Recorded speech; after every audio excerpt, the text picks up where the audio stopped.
Canal 5. Con vos tenemos mucho que ver.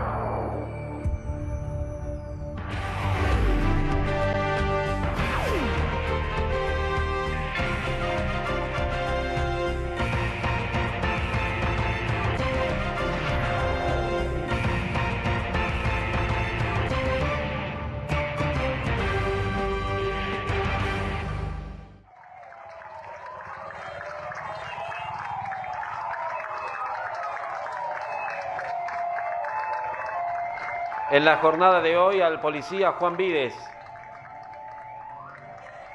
que falleció luego de un enfrentamiento con 4 delincuentes que habían cometido 2 asaltos e intentaban escapar de la policía. Una multitud en la ciudad de Concepción despide a este hombre que dejó su vida en cumplimiento del deber y que sembró más vida porque su familia, cumpliendo su deseo en vida, decidió donar sus órganos. 3 días de duelo decretó en Concepción el intendente Roberto Sánchez. Dolor, consternación en familiares y amigos y también en los compañeros de la fuerza policial. El sonido de las sirenas, el aplauso también de la gente, como reconocimiento a Juan Vides, 35 años, esposo, padre, y un hijo que también venía en camino. Otra víctima más de la inseguridad, otra víctima de los delincuentes, que esperemos que sobre estas 4 personas el peso de la ley se haga sentir. Habían trascendido en la jornada de hoy nuevos videos de la detención, que particularmente no comparto su publicación, donde se ve algunas imágenes que seguramente van a causar polémica. Había trascendido también que había hoy una orden de detención para los 4 policías que estuvieron implicados en este operativo, en esta detención, algo que fue totalmente desmentido. Sería una incoherencia total dar una orden de detención contra los 4 efectivos. Buenas noches, Teleflash por el 5 de Supercanal, también por Cadena 3, para compartir estos 60 minutos de información. 422-2253, 422-2133 en nuestros números de teléfono, también teleflash@hotmail.com, nuestro correo electrónico, www.canal5.tucumán.tv para que nos sigan a través de internet, y también pueden ver estos noticieros en YouTube y el Facebook Teleflash Tucumán. Así que de distintas maneras estamos comunicados con ustedes. Desarrollamos la información, Concepción, epicentro de la noticia hoy, porque los familiares decidieron velar a Juan Vides ahí, muy cerca en su tierra, en el sur de la provincia. Como decíamos anteriormente, 3 días de duelo decretó el intendente Roberto Sánchez. Conversamos en primer término con un familiar del policía abatido. Hoy estamos, por supuesto, siempre con la preocupación, con el dolor profundo que tiene la familia, mi prima Ana María, que es la madre, y sus hermanos, y toda la familia, por supuesto, muy conmovido lo que ha sucedido con Juan José, un muchacho simple, humilde, que siempre estuvo con el trabajo, así muy decente, que le haya tocado este trágico desenlace en San Miguel de Tucumán, cuando él estaba cumpliendo con sus tareas persiguiendo a los delincuentes. Un trabajador de oficio. Sí, siempre trabajó, siempre fue honesto, porque yo lo conozco desde que ha nacido. Se imagina, soy familiar de ellos, a todos, igualmente a sus hermanos. Ellos muy humildes han sido, sus padres trabajaban en Ingenio La Corona, como su madre también ha sido en Ingenio La Corona, pero por cosas de la vida ya se vinieron a vivir a la ciudad de Concepción, que queda muy cerquita, unos 2-3 kilómetros nada más de donde ellos han nacido, y aquí formaron su familia. Ahí nació Juan José y sus hermanos. Así que esperando que esta vez la ley se la aplique como tiene que ser. No que tengan una sentencia y luego a los 2-3 años ya son buenitos en la cárcel, ya están haciendo esto, aquello, y se les da la libertad, como siempre suele ocurrir. Esperamos que esta vez actúen con todo el rigor, que los derechos humanos que salen a defender si los maltratan a ellos, pero no miran a otras personas que le hacen daño, que matan a otras personas o que vieron a un niño. Eso no miran ellos. Pero si los colegas lo detienen, lo llevan preso, o a veces, porque ellos también son rebeldes, lo golpean, ya salen los derechos humanos a defenderlo. Ahora, ¿por qué no aparecen los derechos humanos a defender a este muchacho que murió? También, por supuesto, como veíamos en las imágenes, se hicieron presentes en el lugar los compañeros de la Fuerza Policial de Vides con quienes hemos tenido la posibilidad de dialogar en los siguientes términos. Venir a despedir y estar acá acompañando no tan solo a la familia policial, sino a las familias directas, sanguíneas de Juan, ¿no? Todos tenemos la costumbre de decir, ¿no?, en el común denominador de la gente, muere alguien, qué bonito que era. Realmente Juan era una persona íntegra, proba, con una alta vocación de servicio. Creo que me tengo que reservar este comentario en ese sentido, altruista, bien intencionado, y lo demuestra también el hecho de que después de su muerte continuó dando vida, ¿no?, a través de esa ablación múltiple de que fue objeto por expresa decisión de él en vida, ¿no?, de donar sus órganos. Bueno, más que nada, como le dije, ¿no?, estar muy cerca de la familia en este momento difícil, duro, doloroso. ¿Cuál es la función que cumplía Juan José? Era chofer de patrulla, como le dije, del sistema integrado 911 de la Dirección Patrulleros. Trabajaba 24 horas de servicio por 2 días de descanso. Era asignado en su turno correspondiente a una de las cuadrículas en la ciudad capital. Bueno, a través de un llamado al 911 fue que alertó y llegaron a esa situación. Exactamente, fueron llamadas de vecinos que habían sido víctimas de robo por parte de estos malvivientes, donde se acciona el sistema de emergencia 911 y bueno, y tanto el móvil de Juan José como otros tantos móviles del sistema integrado habían acudido en respuesta a esa emergencia que culminó en la estación de servicio que todos conocemos, en Avenida América y calle San Martín, con la aprehensión de estos 4 malvivientes, bueno, el secuestro del vehículo, de dinero que habían sustraído en las andanzas, en las fechorías que estaban cometiendo en la ciudad capital. Bueno, y lamentable el desenlace, ¿no? Sí, todos lamentamos eso y todos lo conocemos, o sea, pero eso pone de manifiesto esto, ¿no?, que la alta vocación de servicio, despreciando su propia vida, podríamos decir, no llegó al ofrecimiento extremo de su propia vida en bien de la comunidad. Vuelvo a repetir el mensaje que dije ese día en el lugar de los acontecimientos, ¿no? Esto no nos va a diezmar en nuestra actitud de trabajo, en nuestra respuesta de trabajos a la sociedad. Recién le decía un medio local de acá de la ciudad de Concepción, merecemos una sociedad en paz, todos bregamos por una sociedad en paz, donde se respeten los derechos de todos los ciudadanos, no tan solo del que delinque, sino también de aquel que es víctima de un delito. Merecemos vivir en paz, en tranquilidad, en armonía, y la Policía de Tucumán va a redoblar el esfuerzo. Esto nos va a golpear, nos golpea, nos duele, nos golpea, pero nos va a desafiar a redoblar nuestro esfuerzo para brindar la seguridad que la ciudad de Tucumán se merece y que toda la provincia de Tucumán se merece. Otra pregunta, y esto, bueno, tiene que ver con las condecoraciones, en este caso de Juan José. Sí, bueno, todo es un acto administrativo que será posterior. Lo inmediato es estar cerca de la familia, como lo dije en un principio. Va a tener las honras fúnebres como todo empleado que ha caído en función del servicio. Y bueno, sabemos que acá a horas 17 va a partir en procesión hacia la Catedral de la ciudad de Concepción, donde va a haber un oficio religioso y posterior inhumación en un cementerio local, con todas las honras correspondientes que lo va a manejar la Policía de Tucumán a través de su oficina correspondiente, respectiva. Realmente es lamentable, por eso la familia policial está muy acongojada por esta situación. Bueno, estamos acá para acompañarlo, darle fuerza a la familia y de esa manera para demostrarle que la familia policial es una y a donde está uno estamos todos. Bueno, vivía acá en Concepción, pero trabajaba en San Miguel en el 911. Sí, realmente una pérdida muy grande por la ciudad de Concepción, un excelente empleado que en realidad se levantaba a primera hora de la mañana para poder cumplir con sus tareas habituales en la ciudad de San Miguel de Tucumán. Trabajaba en el 911 y bueno, de esa manera poder traer el sustento a su hogar.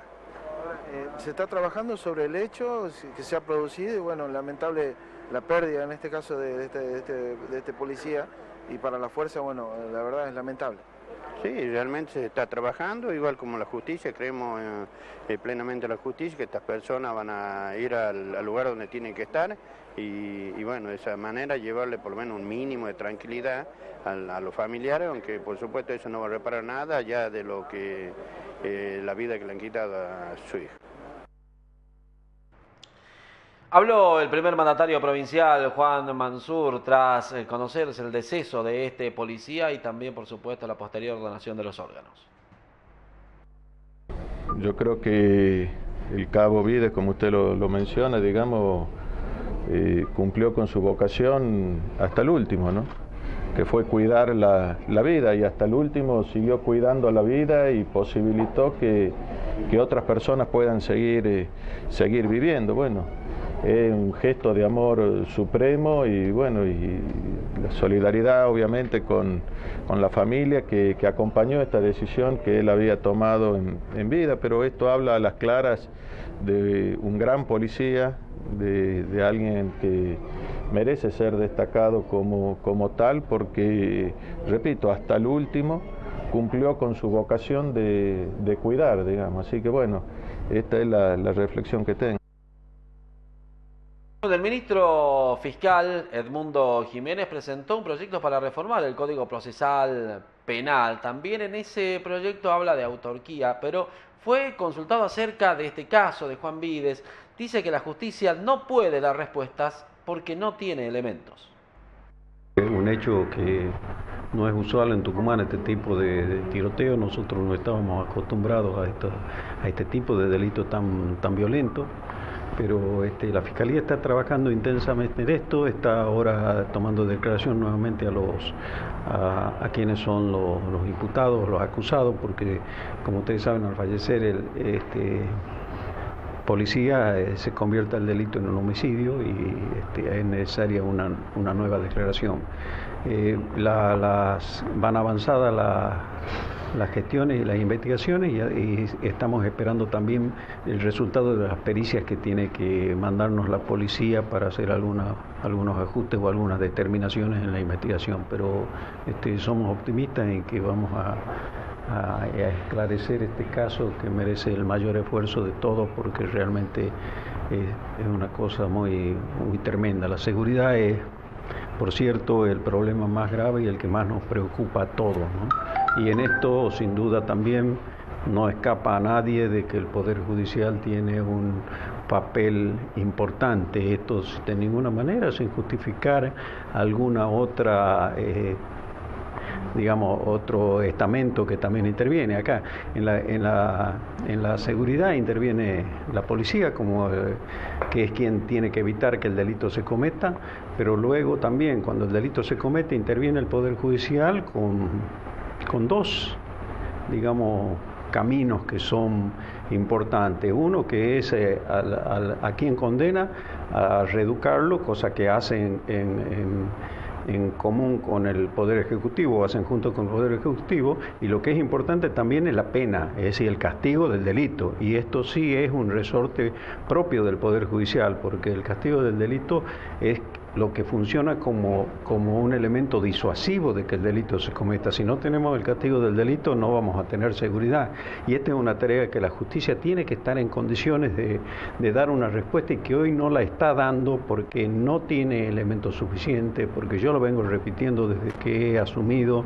La justicia no está en condiciones de dar respuesta porque no tiene ni espacio ni personal suficiente, y lo que es más grave o más evidente, que no tiene tampoco ni siquiera recursos técnicos modernos para resolver nada.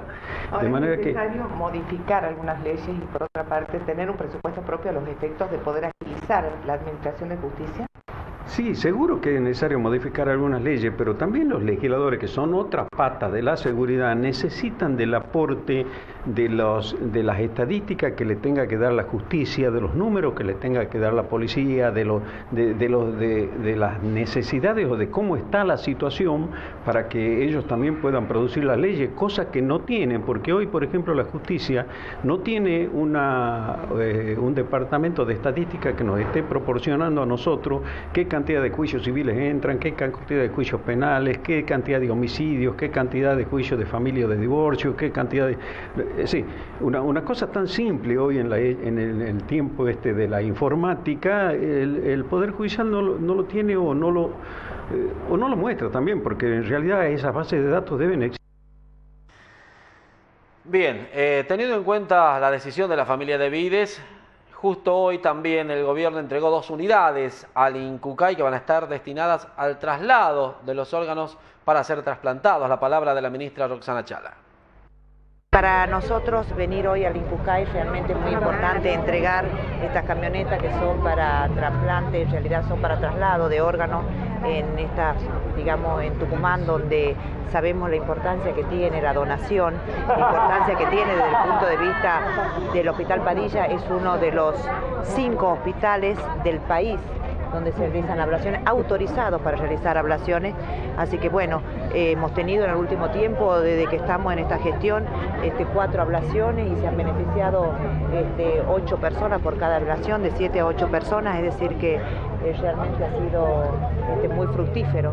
Y si tenemos en cuenta que el 80% de todas las personas que se han necesitado trasplante en Tucumán han salido de ablaciones realizadas en Tucumán, tenemos en cuenta la importancia que tiene para nosotros la solidaridad de la donación, de la familia, de las personas, de ser voluntarios, ¿no?, a ser donantes. Y uno siempre se pregunta, ¿y yo sería donante? Y una de las cosas que nosotros queremos transmitir. Yo pregunto, ¿y si nosotros necesitaríamos algo? Si tendríamos que hacernos algún tipo de trasplante, ¿nos haríamos? Claro que sí, entonces, ¿cómo no ser donante? Entonces es muy importante concientizar a la gente de la donación. La donación es muy importante, así que bueno, es la función de ustedes como comunicadores a la gente que llegue este mensaje, ¿no? Pero no pensar que soy donante solamente, puedo ser donante de sangre también, y eso también es importante para nosotros porque hacemos estudios, se estudia la médula ósea también para gente que necesita trasplante de médula ósea, ¿no? Viniste el tema dengue en la provincia, ¿cómo está? Bueno, estamos bien, estamos alerta, estamos preparados, estamos en la etapa preepidémica. La etapa preepidémica, sabemos que ahora tenemos estos casos, solamente estos casos que teníamos confirmados, solamente no tenemos más casos, no tenemos Zika, pero bueno, las medidas preventivas tienen que profundizarse. Las medidas más costo efectivas ya la conocemos, el descacharro, limpiar todos los recipientes, los reservorios, después cuando tengamos síntomas, consultar inmediatamente al médico, seguimos insistiendo en el uso de repelente cuando salimos a mangas largas, ese tipo de cosas tenemos que seguir. Está en nosotros, está en la comunidad que podamos frenar esta epidemia. ¿Algún tipo de control de aquellas personas que han hecho viajes al exterior en lugares donde sí está este mal? Sí, nosotros tenemos todas las personas febriles que llegan, tenemos todas esas personas controladas, sobre todo con antecedentes de viajes, pero toda persona que tenga, ya sabemos, fiebre alta, dolores, poliartralgia, dolor ocular, rash cutáneo, todas esas personas que consulten inmediatamente al primer centro de atención primaria. ¿Qué se le dice a aquellas embarazadas que han elegido algunas costas donde el mal está? No recomendamos a la paciente embarazada o la paciente que se buscan embarazo que vayan a la costa. Les recomendamos que no viajen a Brasil, que no viajen a Paraguay, Bolivia, ni a Formosa. Estamos evitando. Tenemos que prevenir. La única manera de prevenir es evitar. No busquemos lugares donde haya endemia de estas patologías. Volviendo al tema de la entrega de estas 2 unidades para el INCUCAI, la palabra de su director, Aldo Munader. Esta mañana se materializa un viejo anhelo del CUCAITUC, que era tener movilidad propia. Nos están entregando 2 móviles, 2 camionetas ploteadas con los logos del INCUCAI.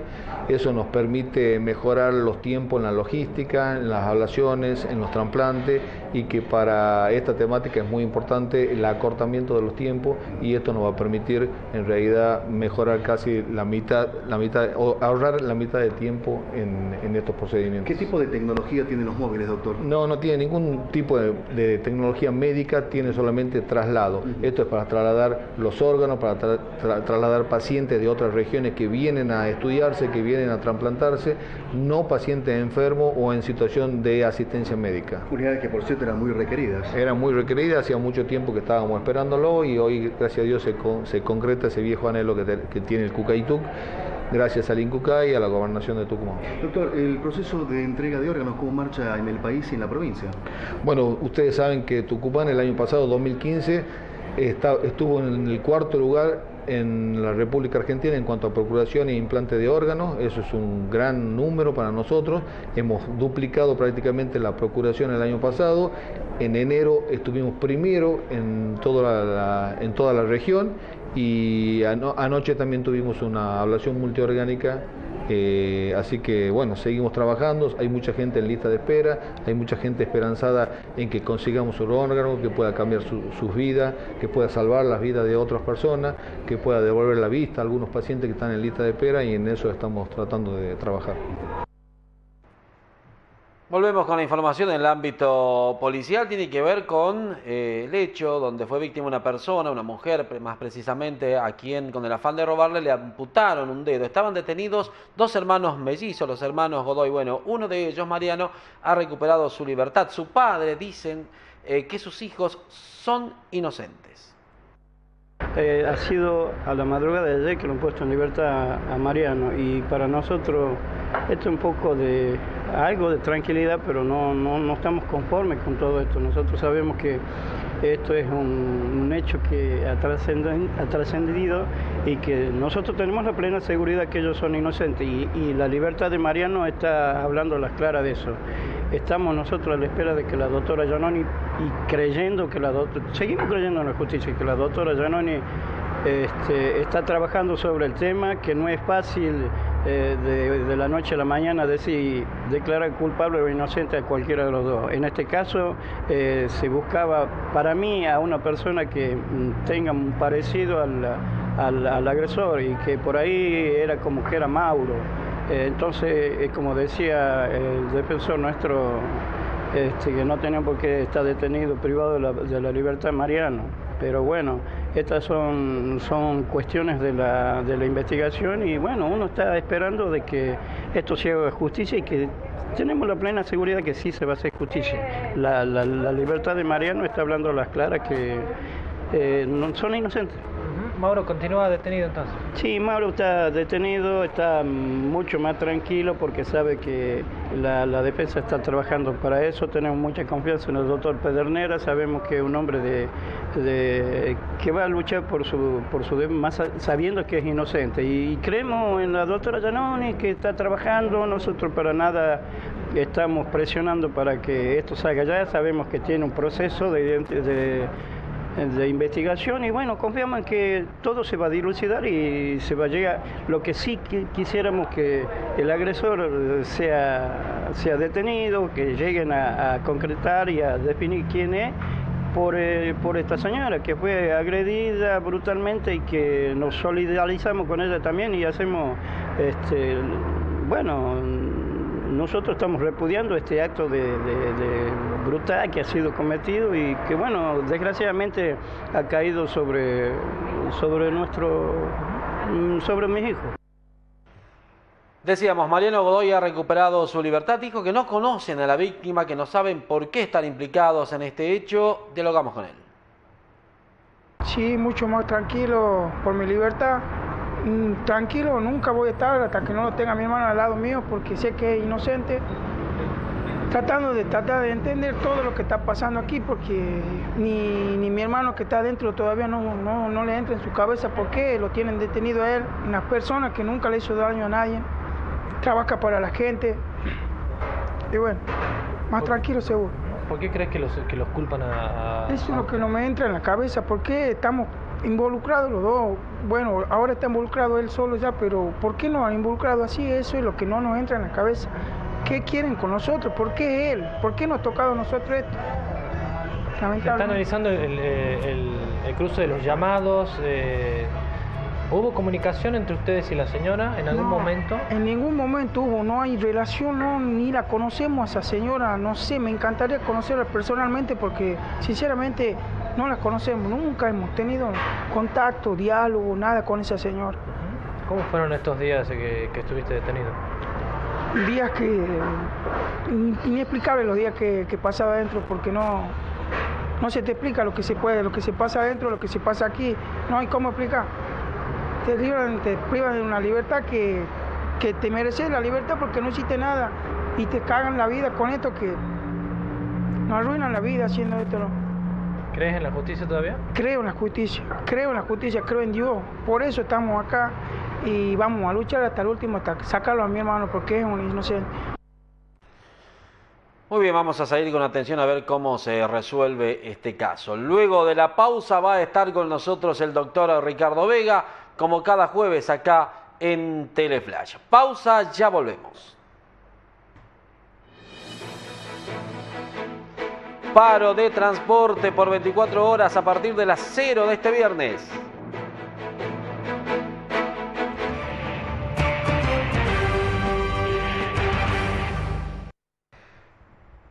...29 grados la temperatura, 20-30 minutos, estamos en vivo, recordamos en este bloque va a estar junto a nosotros el doctor Ricardo Vega. Justo en el momento que se está dando una discusión por el incremento en el precio del boleto urbano, el gremio que nuclea a los choferes decidió una medida de fuerza que se va a aplicar a partir de las 0 horas de este viernes. ¿Por qué dicen que desde octubre están cobrando los salarios de manera desdoblada? La palabra del dirigente César González. Lo que le queríamos informar de que hemos decidido a partir de las 0 horas de hoy, conjuntamente con el cuerpo de delegado, de tomar una medida de acción directa por 24 horas debido a que las empresas no están dando cumplimiento con el pago del sueldo correspondiente al mes de enero. Esta situación la venimos sufriendo los trabajadores desde el mes de octubre, con el tema de las vacaciones, del pago del sueldo desdoblado. Octubre, noviembre, diciembre, y ahora quieren continuar con la misma metodología, así que le dijimos que no. Y si no hay una solución hasta el sábado a la mañana, como tenemos feriado, el miércoles y jueves un paro por 48 horas. ¿Qué explicaciones dan desde las empresas? Que ellos no están en condiciones de hacer efectivo el pago de sueldo, de que el subsidio les llega tarde y hoy no están en condiciones por la baja de recaudación que tienen. ¿El gremio coincide con esto? ¿Cómo? ¿El gremio coincide con esto? Mire, nosotros... Es verdad que ha bajado en el mes de enero, eso todos los años baja la recaudación, eso es verdad, pero acá los trabajadores no pueden seguir soportando que vengan a seguir percibiendo el sueldo en forma desdoblada. ¿Esto no es una presión para obtener el aumento del precio del boleto? Mire, no sé si será una presión, acá lo que tienen que estudiar los costos, si es que la tarifa está bien o no está en la realidad, el poder concedente, así que nosotros en esto no tenemos acceso y no tenemos conocimiento qué es lo que va a pasar con esto. Pero ellos dicen hoy no tienen para afrontar este pago que les corresponde. Esto lo vienen argumentando hace 3-4 meses atrás.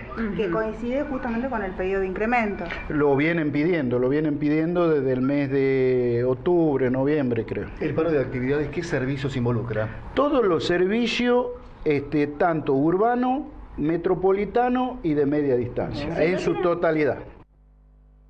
A tener en cuenta, hasta esta hora todavía se mantiene firme la medida, veremos qué pasa al filo de la medianoche, si el gremio resuelve levantar o no, pero hasta estos minutos está firme la medida de fuerza de UTA por el término de 24 horas y como decía González, si no hay respuesta hasta la semana próxima, recordamos que es feriado lunes y martes, evalúan un paro por 48 horas. Paro nacional también se anuncia desde la CTA, la palabra del referente local, Martín Rodríguez.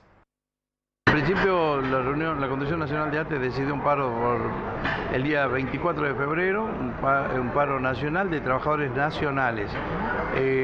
Los motivos son la cesantía masiva que está haciendo este gobierno sin tener en cuenta absolutamente nada. No hay respeto por la carrera administrativa, no hay respeto por la gente que tiene más de 10 años de antigüedad. En función de eso, en principio, para preservar el tema de la fuente de trabajo, se resolvió hacer un paro juntamente también, porque además ya se empieza a discutir en todo el país el tema de las paritarias. Y cuando el gobierno quiere poner techo, entonces se hace muy difícil porque ya el INDEC, en la forma que ellos lo están manejando, ya está diciendo que la inflación superó el 30% y no puede poner techo el ministro de Trabajo y decir que va a haber un 25%, solo un techo de 25% para la paritaria. Eso con respecto al orden nacional, así que vamos a reunirnos con los trabajadores nacionales afiliados a ATE acá en la provincia de Tucumán para ver cómo se va a llevar a cabo la modalidad. Porque si hay mucha gente se puede cortar, se puede hacer una movilización importante pero es a lo que dé cada repartición, puede ser asamblea, puede ser corte de calle frente a la misma, puede ser un plenario general, puede ser que nos juntemos todos los trabajadores nacionales que están con problemas, la modalidad la van a resolver entre ellos. A nivel provincial, ¿cómo está la situación? ¿Ya manejan algún porcentaje para las paritarias? ¿Cuándo van a ser convocados? ¿Ya tienen alguna fecha? No, no hay fecha. Y en cuanto a me parece que el gobierno va a empezar con el tema de los docentes, que urge y que ya empieza, ya a fin de mes ya empiezan el tema de las clases. Entonces eso es lo más importante para el tema del gobierno, supongo. En cuanto a nosotros, hoy me reuní con el ministro para reclamar el tema, ¿por qué no se pagó? Lo que habían anunciado con bombo y platillo, que eran 4.000 pesos en 2 cuotas de 2, y me dijo que terminan de pagar esta semana el sueldo a todos e inmediatamente empiezan a pagar la primera parte, el primer porcentual. Y con respecto al tema de las paritarias acá, una vez que se abra, yo creo que vamos a tener muy en cuenta los números que se manejan en Buenos Aires.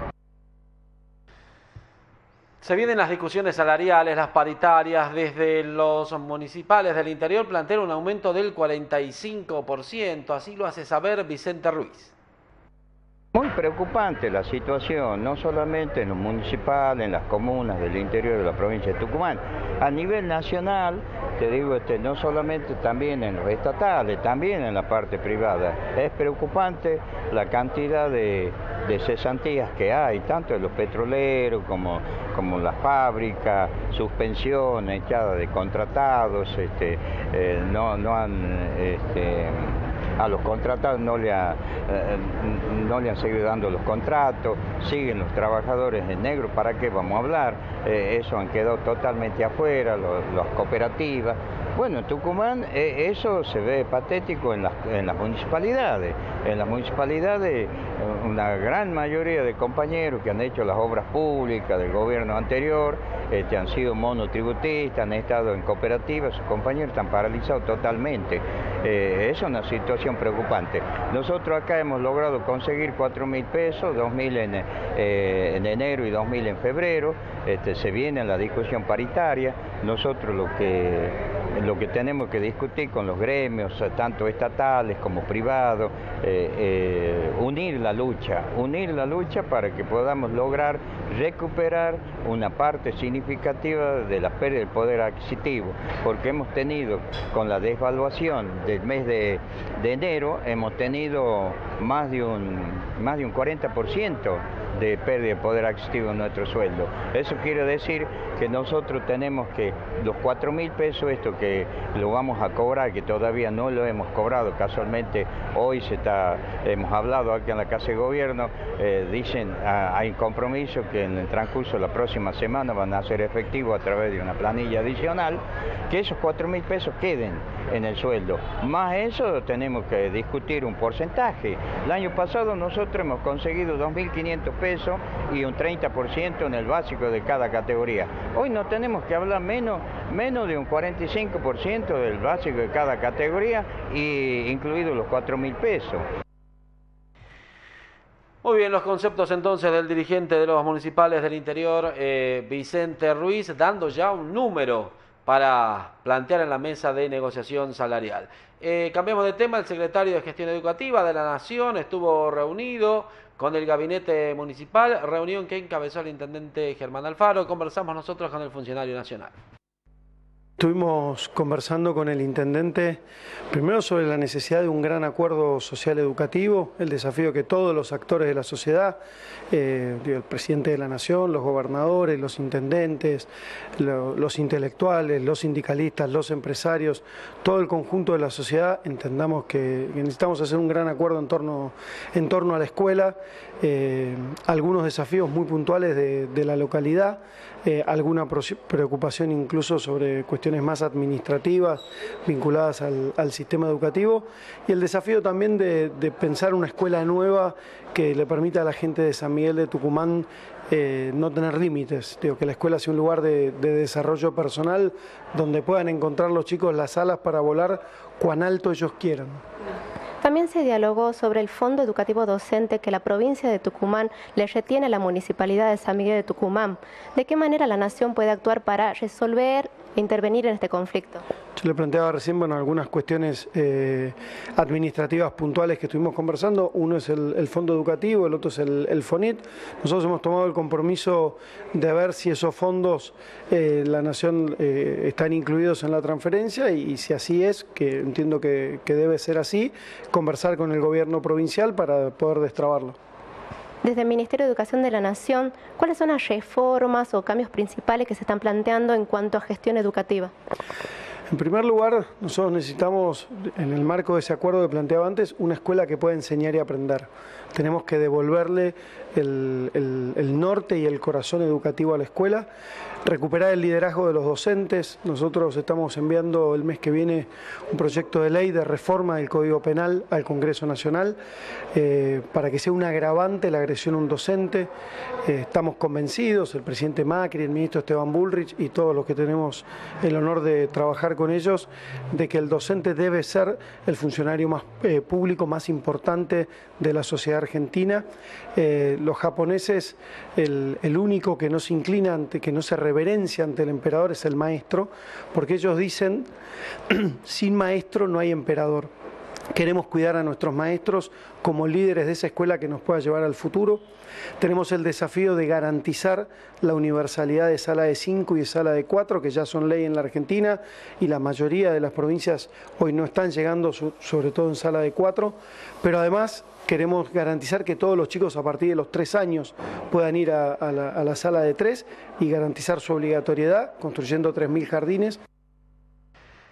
Muy bien, momento de presentar al doctor Ricardo Vega y la columna de salud. Richard, ¿cómo le va? ¿Cómo estamos? Querido Daniel, un placer como todos los jueves. ¿eh? ¿Cómo estamos, Ricardo? ¿Bien? Bien, muy bien, la verdad que muy bien. Bueno, ¿de qué vamos a hablar hoy?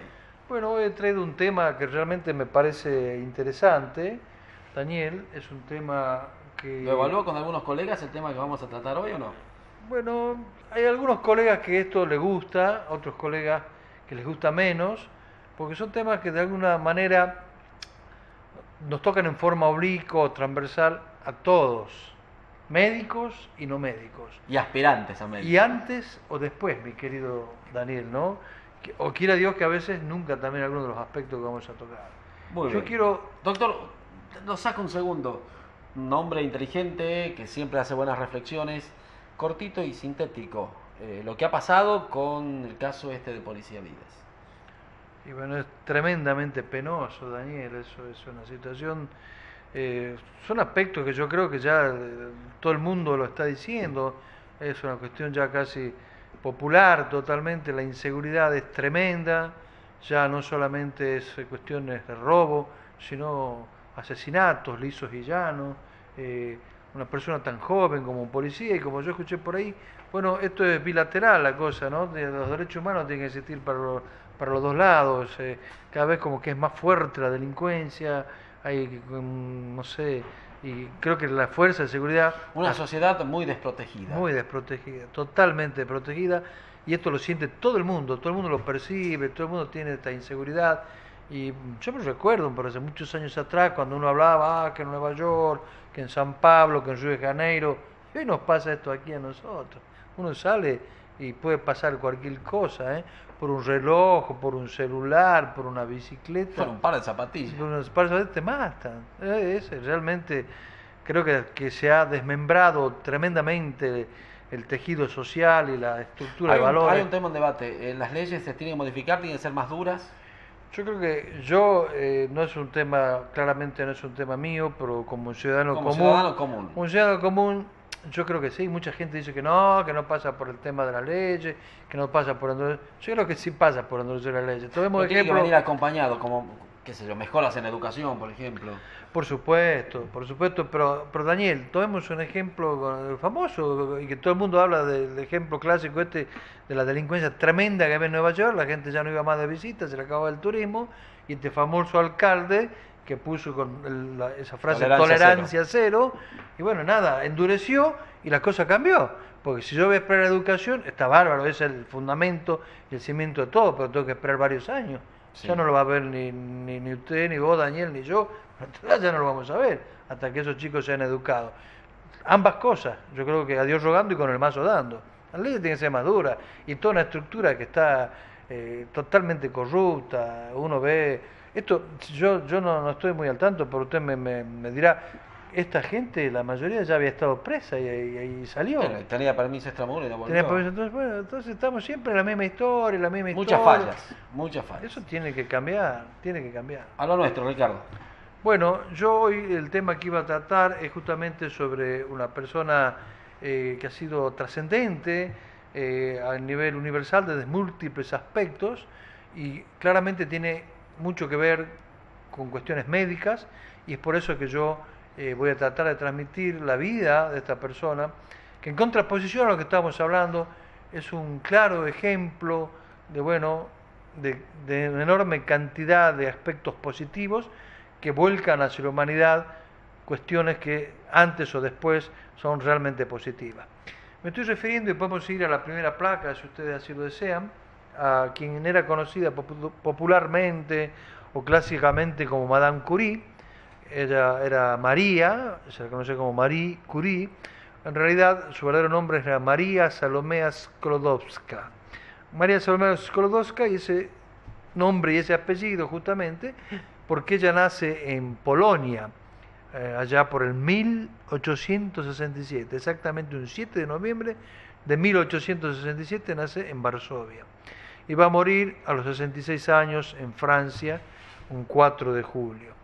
Estas son fotos que nos permiten más o menos ubicarnos en el mapa. Entonces, fíjense, aquí está España, Italia, el lugar donde provenimos la mayoría de los descendientes, digamos, de la gente que vino de Europa polar hasta América del Sur, Francia, Alemania, aquí está la República Checa, y aquí está marcado con otro color Polonia para que pueda verse claramente en el mapa dónde nació esta dama. Y bueno, lo pintoresco de esta zona, valga como anécdota, yo recuerdo en algunos viajes de estudio a Europa, que así como nosotros aquí hacemos chanzas y nos reímos y los chistes de los gallegos, como que son siempre de algún modo más despistados o menos listos que el resto, allá en Europa es así el chiste con respecto a los polacos, ¿no? Y bueno, sin embargo, fíjense ustedes lo que va a pasar con esta mujer, que la primera mujer, la primera persona del sexo femenino que llega a ser profesora en la Sorbona, en la Universidad de París, es la primera persona en la historia universal que logra por 2 veces el premio Nobel, y no solo que lo logra por 2 veces, sino que lo logra en distintas especialidades. Su familia era una familia, de alguna manera yo creo que la estructura, las raíces son fundamentales, lo que hablábamos recién de la educación. Su padre era un profesor de física y matemática, de enseñanza media, no un profesor universitario, sería como alguien que enseña en el secundario, pero alguien acostumbrado a la docencia, a enseñar los aspectos culturales adecuados, al razonamiento, al pensamiento, a la cultura. Este era Władysław Sklodowski, su padre. Y su madre, Bronislawa Boguska, también maestra.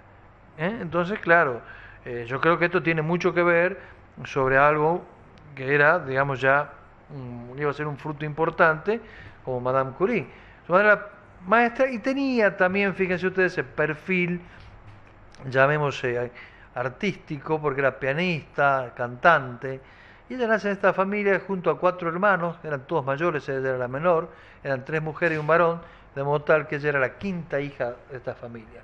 Para que tengamos un poco una ubicación en el tiempo, lugar, el espacio, Polonia en esta época estaba siendo ocupada por Rusia, y Rusia imponía, como todo invasor, su lengua, imponía sus costumbres, y eran bastante defensores y nacionalistas sus padres de la causa polaca, de tal modo que sucede, como suele suceder en estas circunstancias, que sus familias, tanto paternas como del lado de la madre, pierden sus propiedades y pierden su dinero y quedan realmente en una situación muy incómoda desde el punto de vista económico por estar en contra de estas invasiones rusas. De modo tal que María tiene una difícil tarea y lucha junto con su familia para permitirle salir adelante en la vida. Están dadas casi las condiciones que yo he visto de un modo repetido de las grandes personas del mundo, tener gente que lo cultive de la temprana edad de un modo adecuado, papá y mamá maestros, con valores importantes, y aparte de eso, de tener gente que lo cultive en forma adecuada, un touch, una dosis, una cierta dosis de sacrificio, una dosis de sufrimiento, una dosis de que la vida sea no tan fácil, no tan sobre algodones. Todo esto permiten seguramente ir formando un carácter importante en estas personas que van a ser seguramente figuras señeras en el futuro. A su padre, con el devenir del tiempo, al Vladislao, por todos los aspectos que recién mencionábamos, sobre todo políticos, es despedido. Es despedido de su escuela y él traslada sus aparatos y todo el instrumental que para enseñanza de la física a su casa y aprovecha para enseñarle a sus pequeños hijos en casa muchas de estas cuestiones que le enseñaba como docente a la maestra. Y su madre, Bronislava, administraba un prestigioso internado para niñas, pero ya cuando nace María, quien iba a ser Madame Curie, el quinto hijo, ya decide renunciar para dedicarse a la crianza de los hijos, cosa que obviamente fue muy buena porque fíjense ustedes lo que va a lograr finalmente esta dama. Como la cuestión económica estaba realmente dura en la casa de esta familia, ellos buscan alguna entrada adicional, entonces buscan y ofrecen alojamientos nocturnos a niños en su casa, y justamente esto lleva también a un hecho trascendente en la vida de Madame Curie, un hecho que la marcará para el resto de su vida. Uno de estos niños internados padece de tifus, y este tifus, enfermedad tifoidea, estamos en aquella época que no había ni antibióticos, eran graves todas las enfermedades infecciosas, la contagia a su hermanita Sofía y muere su hermanita Sofía, lo cual seguramente impacta de un modo extraordinario al espíritu de quien sería Madame Curie. Como si esto fuera poco, cuando cumple 10 años María, su mamá fallece de una tuberculosis, por lo mismo que estamos hablando. En aquella época las enfermedades infecciosas tenían índice de mortalidad altísimo.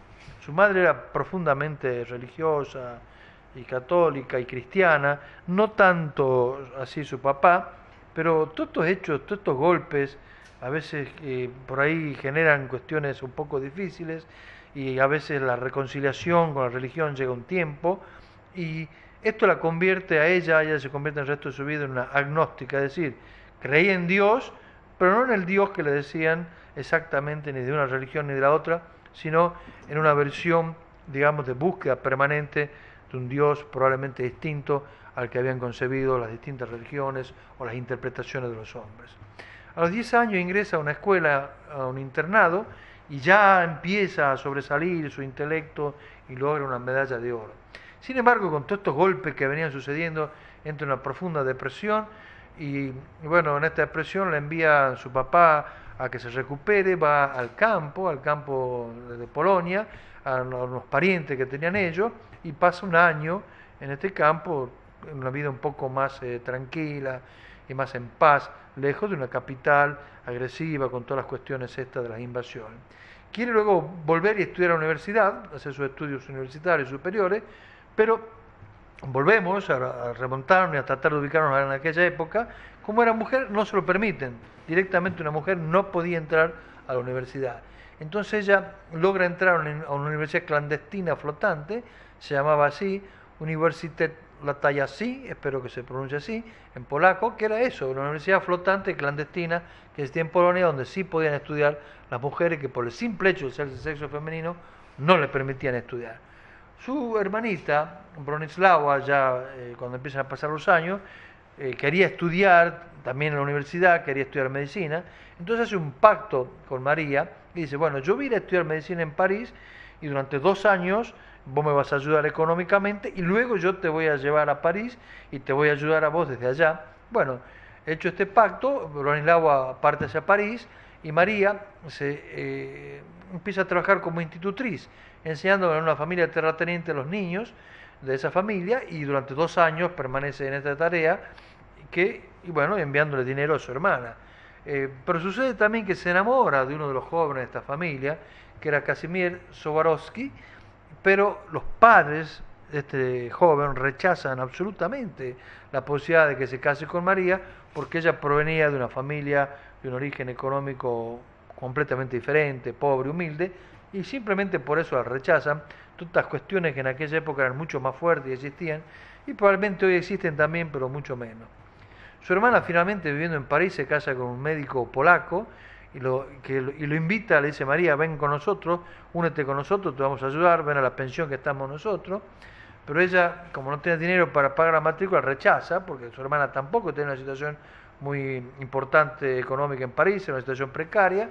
Entonces, nada, sigue estudiando en la Universidad Flotante, sigue como institutriz y entra en este Museo de Industria y Agricultura, actual museo, pero que era, digamos, donde un laboratorio y donde ella empieza a trabajar y hace el primer trabajo científico en lo que ella quería trabajar, que era el aspecto de física y química. A los 24 años, es decir, en 1891, finalmente viaja hacia París, se hospeda con su hermana y su cuñado, primeramente en la pensión que ellos vivían, y luego alquila una buhardilla, seguramente de este aspecto, en el barrio latino, valga la referencia, se llama barrio latino, no porque no porque los latinos habitaban en ese barrio, sino porque se hablaba en latín en ese barrio, porque era la zona de los universitarios, y era el idioma universitario. Entonces se inscribe en la Universidad de París, finalmente, que era su anhelo, física, química y matemáticas para poder estudiar. Eran poquísimas mujeres en aquella época las que estudiaban estas ciencias, más aún en esta universidad. Estudiaba muy fuerte durante el día, daba clases de noche para poder subsistir, porque por supuesto por su situación precaria económica, y esto hace que no pocas veces se desmaye por el hambre. En el 93 finalmente recibe su licencia en física y comienza a trabajar en un laboratorio con un gran físico que era Lippmann. Recibe una beca y continúa estudiando en la Sorbonne, en la Universidad de París, y obtiene el segundo título en el 1894. Fíjense ustedes el perfil que tenía, que a pesar de su humildad, su pobreza, su precariedad, esta beca le permite estudiar, pero cuando ella termine y recibe el segundo título, junta y devuelve el dinero a esa fundación que le había dado la beca. También el matiz de su madre estaba de algún modo inculcado en ella, y actuaba en el teatro aficionado ya cuando tenía un poco más de tiempo en el París de aquella época, aparte de estos estudios que ella desarrollaba. Empieza a investigar en aceros, sus propiedades magnéticas, y un polaco la pone en contacto con Pierre Curie, que era un instructor de la Escuela de Física y Química de París, de modo tal que él le cede un poco de espacio en su pequeño laboratorio, que aquí está la fotografía, era un laboratorio muy precario, muy básico, donde empiezan a estudiar, digamos, a trabajar, a investigar sobre aceros, como decíamos, las propiedades magnéticas que ellos tenían. Surge una fuerte amistad entre ellos. Pierre le propone matrimonio, como era de suponer, tanto tiempo juntos y con afinidades en las tareas, pero ella no acepta porque siempre pensaba, y lo hace, volver a Polonia. Vuelve a Polonia, pero no puede entrar a la Universidad de Cracovia, que pasaba lo mismo, que no aceptaba mujeres. Entonces Pierre, un enamorado eterno, le manda cartas, la incentiva que venga a hacer un doctorado a París, le habla que él estaba trabajando fuertemente en el magnetismo y que había hecho un doctorado sobre eso. Vuelven y finalmente aceptan el matrimonio, se casan en una localidad de Francia, una boda muy sencilla, y fíjense ustedes que con el dinero que le regalan algunos parientes, un primo y demás, le alcanza simplemente el dinero regalado por su boda para, digamos, comprar unas bicicletas con las cuales irían a recorrer distintos lugares de Europa en bicicleta, y ella se casa con su traje azul, que es el mismo traje que usaba en el laboratorio y que seguiría usando por muchos tiempos más. Ahora ya, con todo esto, viene un tema, ya tiene 2 títulos, dice, bueno, ahora me quiero doctorar, y empieza a analizar con su marido el tema, y empieza a trabajar en las sales de uranio, y el uranio, ellos sabían que emitía alguna radiación que espontáneamente ennegrecía las placas radiográficas. Esto lo había descubierto Becquerel, Henri Becquerel. Y también ya Röntgen había trabajado en algo parecido, que eran los rayos X. Decide ella investigar, por consejo de su marido, la naturaleza de las radiaciones que surgían del uranio. Descubre que finalmente es una propiedad del propio átomo. Esto lo investigaba en un cobertizo muy poco ventilado, que era una antigua sala de disección atómica de la Facultad de Medicina de París, y no conocían, para ellos era absolutamente desconocido, los efectos nocivos de la exposición continua a la radiación.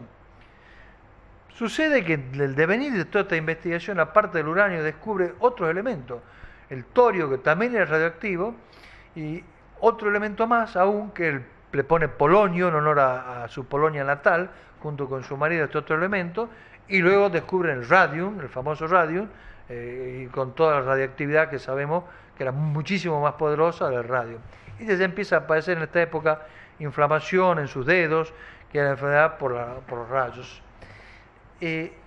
Vamos a ir sintetizando, digamos que presentan en el devenir de 4 años, al fines del 90, del 1800, al principio del 1900, 32 trabajos científicos en forma conjunta con su marido.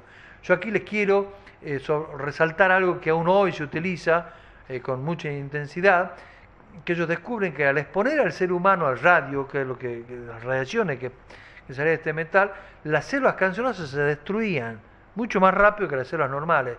Y esto es lo que da lugar a lo que hoy se utiliza como radioterapia. Las radiaciones que salen de estos metales, que se las concentran en las células cancerosas para destruir. En el 1900 es nombrada la Escuela Catedrática Superior, luego en sus tesis doctorales empieza en el 1903. Bueno, vamos a ir sintetizando. En 1903 le entregan un premio Nobel en forma conjunta con su marido y con Becquerel, y la primera mujer en recibir tal galardón. Su marido muere en el 1906 en un accidente callejero de caballos, y luego es nombrada profesora en el lugar de él en la Universidad de París. Tiene un romance luego con un alumno que había sido alumno de su marido, con Paul Langenbein, que generó mucha polémica, y era casado. A pesar de eso, en ese mismo año el Nobel de Química se lo entregan, el segundo Nobel y en otra materia. En la Primera Guerra Mundial, que surge en el 14, ella desarrolla unidades móviles radiológicas y desarrolla tareas también de enfermería. Posguerra necesitaba fondos, ya se había quedado sin fondos donde ella trabajaba, va a Estados Unidos a buscarlo, un gramo de radio para entonces valía $100.000, y ellos a propósito nunca habían patentado con su marido este descubrimiento de modo tal que pudiera ser aplicado y ampliado para toda la humanidad por el resto de los científicos. Recibe en Estados Unidos, es recibida en la Casa Blanca por el presidente, recibe 9 doctorados honoris causa, rechaza uno de Harvard, y 4 miembros de su instituto, vale la pena mencionarlo, que van a recibir luego el premio Nobel, entre lo que está incluida a futuro su hija Irene y su esposo. Ya para ir terminando, digamos que muere en el 34, meses después de haber visitado por última vez Bolonia. Muere de una anemia aplástica, justamente si no formaba más glóbulos rojos, ni blancos, ni plaquetas en su médula ósea, por estas radiaciones que ella desconocía.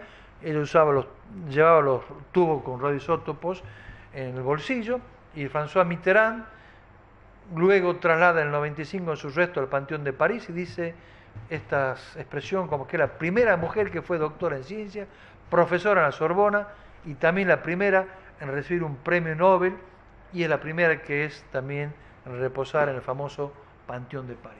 En síntesis, Daniel, yo sé que el tiempo nos apremia, pero yo quería dejar... Nos sobrepasó. Sí, yo quería dejar esto que es realmente extraordinario, los aportes que hizo esta mujer, no solo desde el punto de vista científico, sino también desde el punto de vista humano, de todas estas renuncias económicas y una dedicación completa a la ciencia y a la humanidad. Gracias, doctor.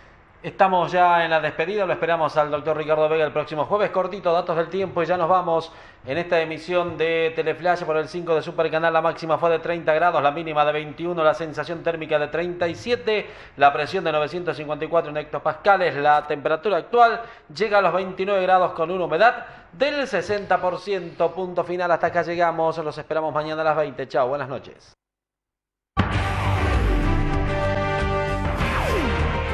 Canal 5. Con vos. Tenemos mucho que ver.